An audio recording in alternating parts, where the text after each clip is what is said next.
Ողջույն։ Ուզում եմ անդրադառնալ 3 եւ այսօր տեղի ունեցած իրադարձությունների, որոնք համարում եմ շատ կարևոր։ Մեկը հետընտրական զարգացումներն են էջմիածնում։ Ընտրությունների ավարտից 1 օր անց իշխանությունը սկսեց խուզարկությունները շուրջ 32% ձայն հավաքած ընդդիմադիր թեկնածուի Սևակ Խաչատրյանի թիմի անդամների, ավականու անդամների բնակարաններում։ Ըստ Սևակ Խաչատրյանի գուցե փորձում են իր դեմ ինչ-որ ցուցմունք կորզել։ Լրագրողները մինչև ընտրություններ Սևակ Խաչատրյանին հարց էին տալիս. եթե ընտրվեք, ձեզ ինչ հիմքով կարող են կալանավորել, որովհետև բոլորս արդեն գիտենք, եթե ընդդիմադիրը հաղթում է ԿՊ-ին, վերջը կալանքն է կամ սպանվում է։ Նիկոլ Փաշինյանը, երբ չի կարողանում քաղաքական առումով իր հակառակորդի հետ հարցերը լուծել, ասում է. դատախազություն, ես ինչ կարողացա արեցի, դու մտի, քննչական կոմիտե, դու էլ այդ կողմից մտի, հակակոռուպցիոնն էլ թող իր կողմից մտնի։ Դա քաղաքական այս աբսուրդի անբաժան մասն է։ Բոլորս արդեն սովոր ենք, որ կապ չունի, թե ինչ հաղորդագրություն է հակակոռուպցիոնը տարածել։ Անունը շատ հնչեղ է՝ հակակոռուպցիոն։ Մարդկանց թվում է, հենց հակակոռուպցիոն կոմիտեն գործի անցնում, գործ ունենք Թալանի հետ, Կաշառքի հետ, բայց Նիկոլը հիմնավորում է, որ չէ, այ ձեր ցավը տանեմ, գործ ունենք քաղաքական պատվերի հետ։ Թե ինչ հաղորդագրություն եւ ուրեմն կտարածեն, ինչ գաղտնալսում ձայնագրություն կտարածեն, չեմ էլ անդրադառնում։ Արդեն ժողովուրդը գիտի, որ սրանք մոնտաժի ծրագրեր ունեն իրենց համակարգիչներում եւ այստեղից, այնտեղից կտրում, դնում են, տակնել, ինչ ուզում են գրում են։ Մարդիկ ընտրական քարոզարշավի մեջ են մտել։ Պրոբլեմ չէ գլխներին սարքելը։ Սևակ Խաչատրյանի եւ Հաղթանակ դաշինքի նկատմամբ կատարվում է հետեւյալը։ Նա շփվել է հազարավոր մարդկանց հետ։ Ձեռքով բարևել է հազարավոր մարդկանց, սիրվել է էջմիածնեցիների կողմից, մարդկանց սիրտն է մտել իր պարկեշտությամբ, ազնվությամբ եւ բուն վաղարշապատում տարել է 7500 ձայն, այսինքն ԿՊ իշխանությունից ընդամենը 500-ով պակաս։ Բուն վաղարշապատում Մեխակյանը տարել է 8000 ձայն, Սևակ Խաչատրյանը 7500։ Սա խոսում է ընդդիմադիր ուժի մեծ ռեյտինգի մասին։ Բացատրեմ, ավելի շուրջ հարց տամ, թե Մեխակյանին, թե մյուս գլուխգովան ԿՊ-ականներին Նիկոլին ներառյալ։ Եթե դուք ձեր ԿՊ-ն իշխանություն չլինեիք, որքան ձայն կտար վաղարշապատին ձեր ուժին։ Էլ չեմ ասում, այն ռեպրեսիաներին ենթարկվեիք ու վախի մթնոլորտում քարոզարշավ անեիք, որում արել է Սևակ Խաչատրյանը։ Պատկերացրեցիք։ Դե ուրեմն ձեր մանտրաները, թե կյանքը ընտրեցին, ապոկալիպսիսը չընտրեցին եւ այլն, պահեք ձեր կեղծ դպիրներին կկարդաք, թող սովորեն հետևներիցդ ասեն։ Այս պահին արդեն վստահ եմ, որ մինչև ազգային ժողովի ընտրություններ Սևակ Խաչատրյանի ռեյտինգը աճելու է, ԿՊ-ինը նվազելու է։ Այդ դրա համար Նիկոլն անցել է գործի, ոնց թե հանրային վստահություն վայելող մարդ կա ու ընդդիմությունից։ Շատ չեմ ծավալվում այս թեմայի մեջ ժողովուրդ, որովհետև չեմ հանդիպել լուրջ ընդդիմադիրի, որը սրանց հարձակումներից վախենա։ Մյուս թեման, որին ուզում եմ անդրադառնալ, աբսուրդի հերթական դեպքն է։ Երեկ Սամվել Կարապետյանից Փաշինյանը խլեց հեծի լիցենզիան, այսօր կրկին զրկեց ազատությունից։ Ինչու հակակոռուպցիոնի դատավոր Սարգիս Դադոյանը որոշեց գործարար բարերար Սամվել Կարապետյանի կալանքը երկարաձգել 2 ամսով։ Ինչ նոր պատճառ կա, ինչ հանգամանք, վստահ եմ ինքն էլ կդժվարանա ձևակերպել։ Իրական պատճառը դարձյալ Նիկոլի այդ վախն է։ Ես քաղաքականով չեմ կարողանում հարց լուծեմ, իրավապահ համակարգ, գործիդ կպի։ Սամվել Կարապետյանն ունի անուն, հեղինակություն, հարգանք է վայելում, դեռ մի բան էլ իրեն հակառակ եկեղեցուն է պաշտպանում, ուզում է ընտրությունների մասնակցել, ուրեմն այլ տարբերակ չունի Նիկոլը, իրավապահ համակարգ, հələ կպի գործիդ, բանտ։ Սրանք ուզում են կալանքի տակ պահել այնքան, որ մինչև ընտրություններ ազատության մեջ չլինի, դատական նիստեր էլ չլինեն, հանրությունը չտեսնի, գործը չփլվի։ Բայց վստահեցնում եմ, սաղ ժողովուրդն էլ գիտի ինչ է կատարվում ու դատապարտում է։ Սամվել Կարապետյանի գործը պատահական դատավորի չի մակագրվում, ու եթե մեկին մակագրվեց, ըստ իս այդ մակագրումը արդեն իսկ նշանակում է, թե այդ դատավորից ինչ է պահանջում Նիկոլը։ Նիկոլին տանեկան կայքը եւ անձնական կուսակցությունը արդեն վաղուց էին գրել, որ կալանքը երկարաձգվեց։ Ըստ երևույթին դատավորին ստիպելու համար, թե ինչ որոշում է Փաշինյանն իրենից սպասում։ 3 նոյեմբերի 16-ին Հայաստանի իշխանությունը հանրային ծառայությունները կարգավորող այսպես կոչված անկախ հանձնաժողովի ձեռքով Տաշիր Կապիտալ ընկերության ձեռքից խլեց Հայաստանի էլեկտրական ցանցեր ընկերության լիցենզիան։ Թե ինչ պատճառով, այդպես էլ մարդ չհասկացավ։ Նիկոլական մեղադրանքներով չհիմնավորված, այսինքն կեղծ, սուտ, արագ հերկվող, բայց դե զրկեց։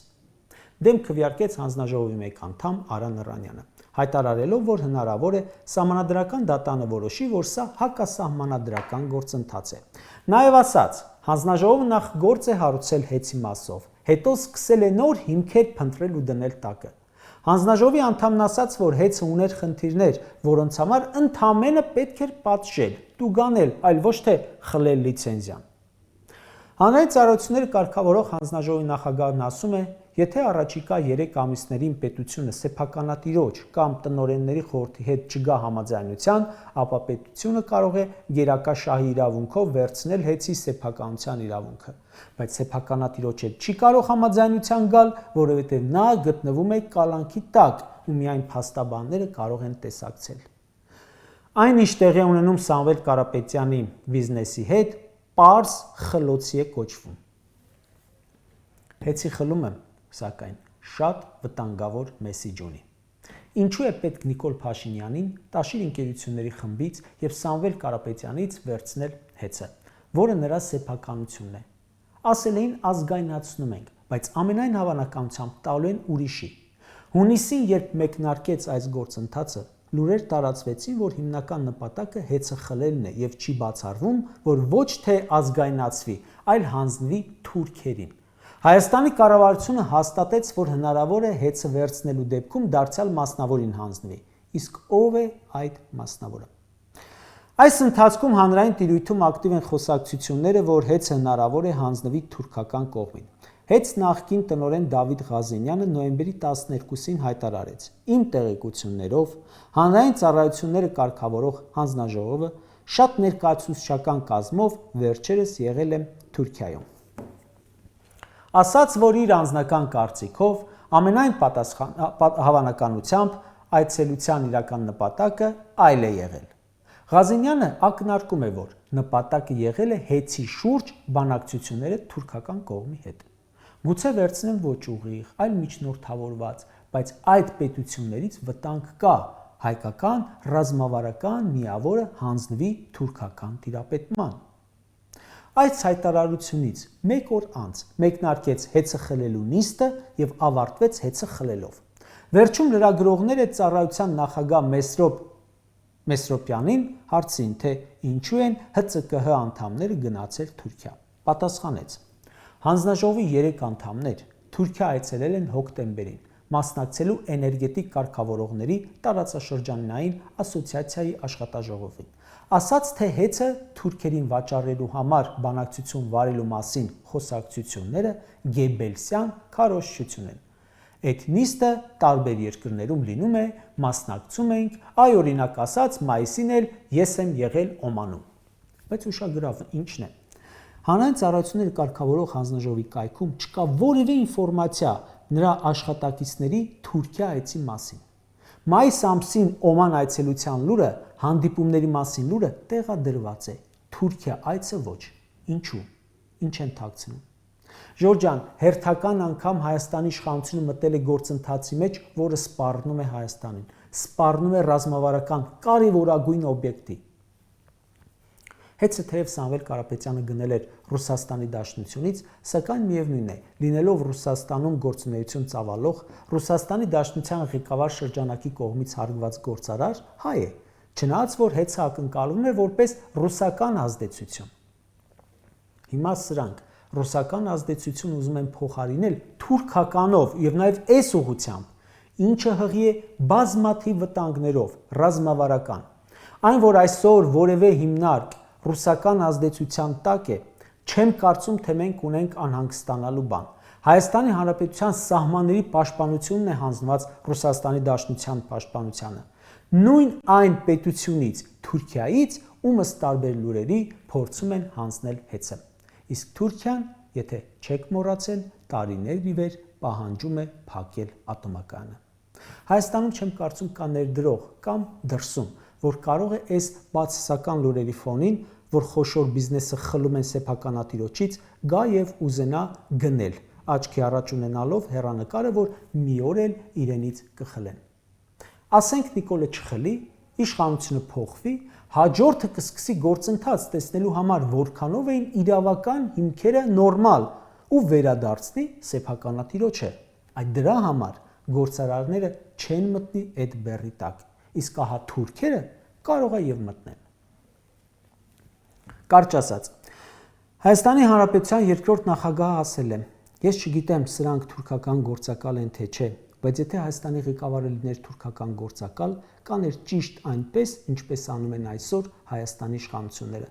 Ռոբերտ Քոչյանը դա ասում էր 44-օրյա պատերազմի մասով։ Իսկ այս մասով, եթե Հայաստանի իշխանությունը լիներ թուրքական գործակալ, հեծի մասով չէր անի այն, ինչ անում են այսօր։ Իսկ Սամվել Կարապետյանի մասով, իսկ ընդդիմադիրների վրա հարձակումների մասով, եկեղեցու մասով, հարցերս ռետորական էին։